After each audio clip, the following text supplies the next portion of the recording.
This tank is in need of work. So I originally had 7 chili rasboras. There's only 3 that hang out up here anymore.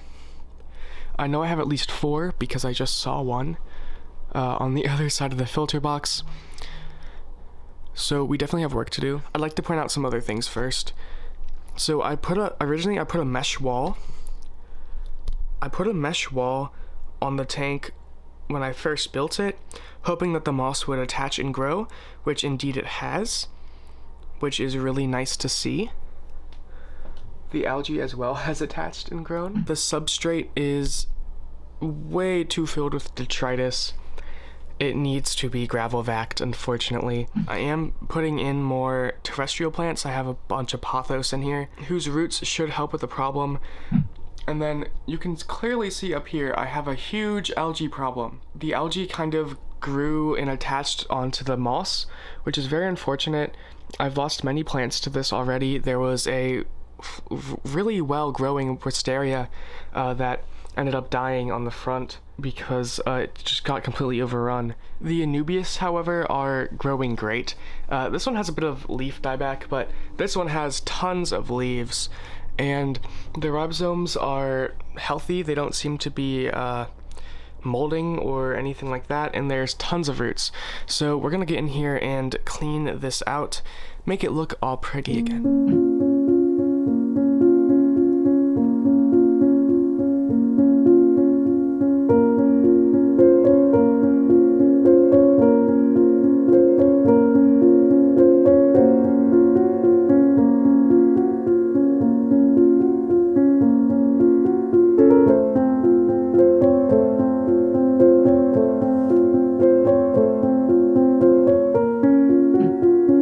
So the audio of this video has been corrupted, but basically what I'm doing here is taking this plant I bought from Home Depot and de-soiling it by washing it in water a few times, and then I'm gonna put it in a bag with a liner of cocoa fiber as well as some porous rock and then some sphagnum moss, and that's gonna go into a water container and we'll see how it roots in the water.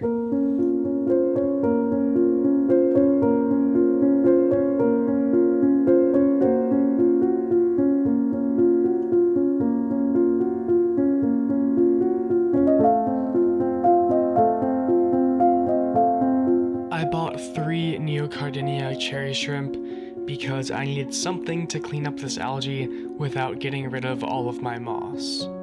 This is the fish that was stuck in the filter box in the back. He got up through that hole over there, which I have since filled. But he also, I guess he's like super weak. He hasn't eaten since today, or before today, and maybe a few, I don't know, multiple days. And he, you know, he's pretty weak still, and I was using the siphon. He just went up in the siphon because his fins, I guess, weren't strong enough to swim out. So he was in this dirty ass bucket with all this dirt and stuff for like 5 minutes while I tried to get him out. And I did get him out, and he's doing fine, so that's pretty fun. But I mean, that little guy he's been through a lot. Don't know if he's gonna make it.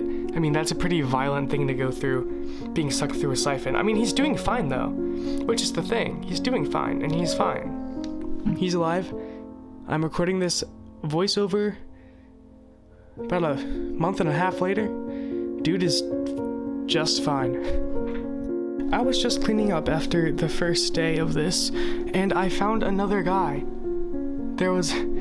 So there's 5 alive now, which is the amount I thought I had. I think it's that guy who's going insane right now looking at the glass is the one I just rescued from the back. But like bro was just chilling out there. I did everything that I did today back there. Like just pouring water down the hole, like back here. Just pouring water down there immediately, like really harsh from a cup. He didn't show himself once, except just now. So, yeah, there's 5, which makes me feel better. So the shrimp have been in here and they're acclimated now. So I'm I'm about to get them in the tank. This is a cup of water from the tank. And I've been periodically putting a little bit of that water into their container. They really don't want to come out of the water.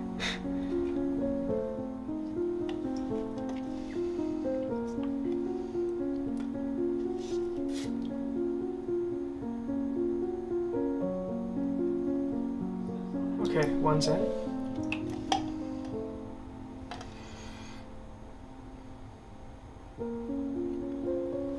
Good shrimp. Alright, this small guy's gonna be the hardest. There you go. Alright, everyone's in there. Baby shrimp's gonna run away, so the rasboras don't eat him. I think we're good. And I'll feed the fish now so they don't get excited about these guys.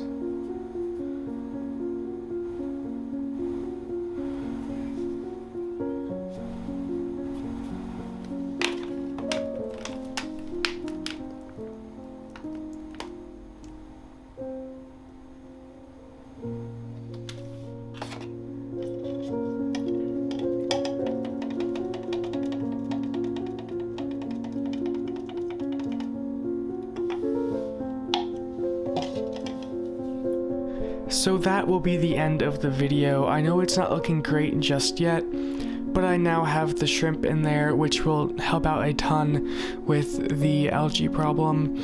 And I finally think I found a good solution for the chronic problem of the back filter box being lower than the front. Also, I'm glad to have rescued my fish from the back, and now they should not have a chance of getting back there. And I think the scape itself has gotten its actual look back after being overrun by so much moss and having the water wisteria all over the place. So with that, I'll see you guys again about this tank in probably a few months.